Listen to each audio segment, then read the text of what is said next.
Hello Internet, I'm Hamster Bob and you are watching the Pokemon TFG 4th set? Really? Okay, kind of true. Okay, so what's actually going on right now is an awesome person on Pokemon Collectors by the name of Chris_Techno25, I'll leave a link to his stuff over here, is actually working on making a 4th set for the Pokemon TFG, which had been cancelled years ago, and I've actually been collecting and making videos on them on my channel, and I'm gonna obviously leave links to that as well in the description and in annotations and stuff like that. But anyway, you guys can check all that out. The Pokemon TFG is really awesome, super detailed, really cool spinning Pokemon figures that were made in a board game style. And I thought they were really awesome. I really liked, obviously, because I collect them and make videos on these. And Chris, fortunately, has actually helped me a lot in getting a good handful of some of my figures in my own collection. And I'm actually really glad that I can help him make a video of his own figures that he's making for the 4th set of the Pokemon TFG. This is actually really, really exciting, so we can take a look at the first chunk of figures that Chris has been working on for us to view for the first time. This is really awesome. So the first one we get to look at here is a Cubone. This Cubone is actually pretty well done. I really like the fact that we get a Cubone. I'm really excited that we get another ground type, because there's really not too many ground type Pokemon in the TFG. I mean, like, aside from, let's see, we got Groudon in the original Next Quest set. Aside from that, I mean, you can count some of the double types like Geodude and Golem, but there's a Diglett in the 3rd. Aside from that, I don't think we really have any ground types. So this is pretty cool that we actually have a Cubone here. Now, we get a couple different angles, so we can take a look at the Cubone from another side. I can already see, just from messing with the TFG enough physically, I'm really concerned when I had some that were leaning really far to one side. So I could already see if this Cubone was actually gonna be like mass produced, he'd probably be like, you know, falling on one side or another, which brings up the question, Chris, I don't even know if you can mass produce your figures, because I do know, guys, he will make commission figures for people on his channel, or not his channel, his Pokemon Collector page. So definitely take a look at his stuff over there and get a quote from some if you're interested in some of his figures. And this is one of his really early ones, I know. So to be fair, I don't want to sound like I was just complaining about one of his figures. I'm just pointing out, I know their center of gravity is very important for those spinning figures, and Kyoto did an amazing job at trying to figure out how to do that so well. But even still, what Chris is doing very, very well here is actually showing ways to pose this Cubone in ways that Kyoto still would. They would take something that would normally look like, say, a Tomy figure, where they were literally just stand there super rigid, but instead they're in like an action pose doing something that best fits what that Pokemon does. And I think it's really cool. He's like kind of leaping up, and as a way to hold him back to his base, his tail is actually still touching the ground, so he is still able to balance. So maybe to fix what I was actually saying about the center of gravity, the tail could actually be touching at the very back of the grass, leaving his body in the center. But either way, neither here nor there. I couldn't say that at all. I'm really glad, like I said, we got a Cubone. That was a really cool one. I really like Cubones, so cool that we got one of those. The next figure we get to look at here is a Darmanitan. Now, this is interesting because I actually, personally, I don't know why, I really don't like the Pokemon Darmanitan, but this figure's really awesome. I really like this one. So, once again, we get a couple different angles. We can take a look at this Darmanitan. This one, like I said, why I like it so much is actually, it's not just because I think the center of gravity is a little bit better, though it looks like he might be falling off of the back. His legs are very light, though, and most of his weight is in his upper body. So this is a very good figure to do this with, especially how I just love how he's like pounding into the ground and just lunging forward. It's perfect. Plus, he'll be able to look really awesome as he spins because his other arm is actually like rearing up for another punch. It's sweet. It is sweet. And like I said, for me, who doesn't even like this Pokemon, to be like, wow, that's an awesome figure. Is this guy not amazing at his sculpting and painting for making these Kyoto quality figures? You should definitely let him know in the comments, because I know he's going to be watching this video, so you should let him know, because this stuff is really amazing. Jumping ahead to his next figure that we have to look at today is a Dragonite. This is sweet. Okay, I love Dragon Pokemon. I love all the original Dragon lines, and actually, we did get a Dratini And as far as their line, that was it for the TFG. I don't even think we really got too many dragons after that. I know we got a Salamence, Rayquaza, but really not too many. So this is really cool to get a final stage of a dragon. This is really awesome. I love Dragonite. The wind underneath him is really cool.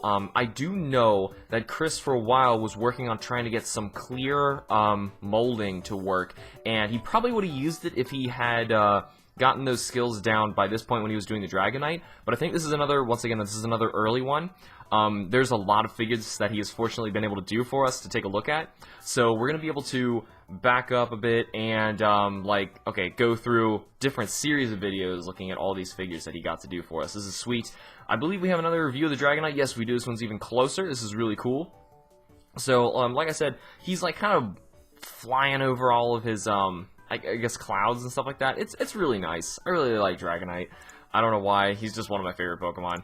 But anyway, the color's really done well here. And like I said about the clear plastic, I think we're going to be getting to see some of those later. Because from what I understand, no challenge is too much for Chris to figure out. And he managed to get the clear plastic working. So this is really awesome. We got a sweet looking Dragonite. Next up on our list of new figures to look at is actually a Mega Pokemon. Yeah, we have a Mega Pokemon. We're going to be looking at a Mega Audino.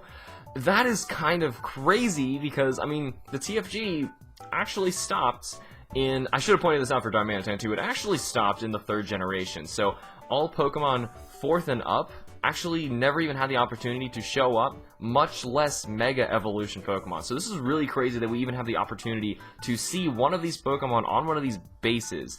I already kind of like the fact that, like, the base is, like, covered in hearts, and the paint actually appears to be shinier. This one, fortunately, we actually get to see from all angles. This is really nice. I've never really used Mega Audino in battle or anything like that, so I can't really say too much about how much I like Mega Audino, the Pokemon. And also, really cool, for this one, I believe his, I think it's his brother, actually works on making some of the stickers for these TFGs, so if you guys wanted to commission any of these TFGs of Pokemon you really enjoy, I'm pretty sure he can also get the stickers made for you as well. Really, really awesome. So, that's a really cool TFG as well. We have a Mega Audino. Really sweet. Now, okay, next figure, this is kind of crazy. What was I just saying about that clear plastic? Never mind, I guess I didn't even pay attention to what I had in the first chunk of figures for us to look at. He actually already got it figured out for a Politoed figure. Now, this is sweet. I really like Politoed as well. He's, I don't know why, but I was really excited when he came out, back in Johto, just because I was like, wow, shouldn't he have been Poliwrath anyway? Though, tactically, Poliwrath, the water fighting, it's kind of better, but I really like Politoed. I just like his colors. It makes sense that he finally turned into a frog. But anyway, we have clear plastic. It's awesome. Also, I can't quite see there, but it's like always out of focus. But there is a custom base on this one too, because I see some green. And in terms of the other TFG figures, there is never green, so it's probably just some made-up thing just for the Politoed figure to look really cool. The antenna, I love how it actually twirls and it doesn't stay like perfectly rigid. He's actually like leaping off of his own stage with water splashing under him. It's really nice. Really, really nice. I really enjoy this one. Alright, so see what we have to take a look at after this. We have a Squirtle, which finally actually completes the entire line in the TFG, because we have a Blastoise in the first set and a Wartortle in the second set. So with a Squirtle showing up in set 4, we have actually, I think this might be our first completed line, or evolutionary line in the TFG, if you're excluding all the single stages, and there might be some double stage ones, but I'm not really sure. I really like the Squirtle, how he's like kind of laying on his back. I think we also have a little bit of clear plastic in there. It's not as prominent as it was in the Politoed one, but it is still really, really awesome. I like how he's just kind of like splashing on his back, because like once again, once you spin him, he's going to be like spinning on his back in the water, like just playing around, having fun. It looks awesome. Once again, we have some different colors down at the bottom. I'm seeing lots of blue. Blue, from what I remember, is dodging, and doing damage like we see here in blue with like Hydro Pump and Skull Bash. Blastoise attacks, by the way.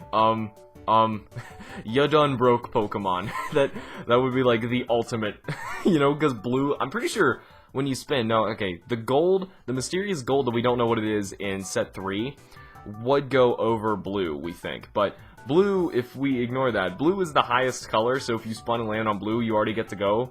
And if you're attacking in blue, it's like, it's broken. It's like absolutely broken, but whatever. These are mainly just made for single figures to stand alone anyway, not for like actually playing in a set. So anyway, really enjoyed the Squirtle as well. I really like Squirtle as a Pokemon. Actually, funnily, in my original Pokemon game, I always picked Squirtle. Like, you would think that I was one of those Charmander people, the dragon guy. No, I picked Squirtle, and it was probably just because the original games had, you know, the starters on the covers, so you felt inclined to pick that one, so I had Pokemon Blue.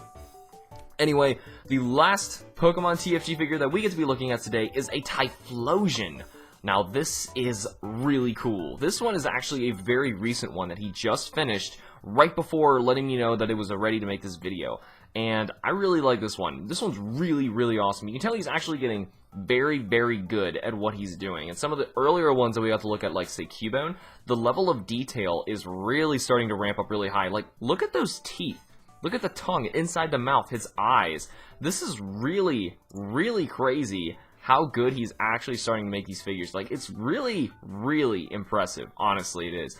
And I've told him a couple times that was like, I kind of want to have a custom figure made by you, but he's still like, I don't know if I'm up to snuff on that level of quality yet, but I don't know, guys. What do you think? I think he's actually, like, he's really, really looking good with some of these figures that he's got going for us. So, that is all we have for this first set of figures that we're going to be looking at for the Pokemon TFG 4th set. Stay tuned for next time. We have some really, really cool ones coming soon. So, remember to let Chris know what you think about his figures down in the comments below. Be sure to check his Pokemon Collector page as well, which I'm also going to leave in a link down in the description.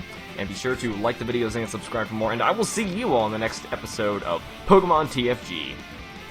See you.